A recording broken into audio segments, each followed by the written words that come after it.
Grabe guys, tingnan nyo, isang magkasintahan ang nagising sa isang misteryosong ospital. Hindi alam ng babae kung paano sila nakarating doon.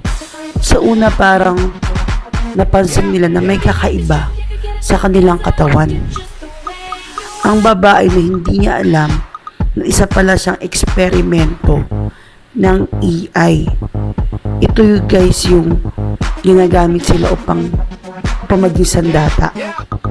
Samantalang ang boyfriend niya unti-unti rin nagiging isang halimaw, bagay na hindi niya maipaliwanag.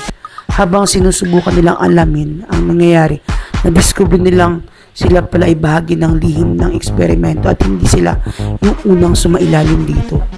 May mga taong gustong gamitin sila bilang sandata at may iba namang gustong patayin sila bago patuluyan nilang malaman yung totoo.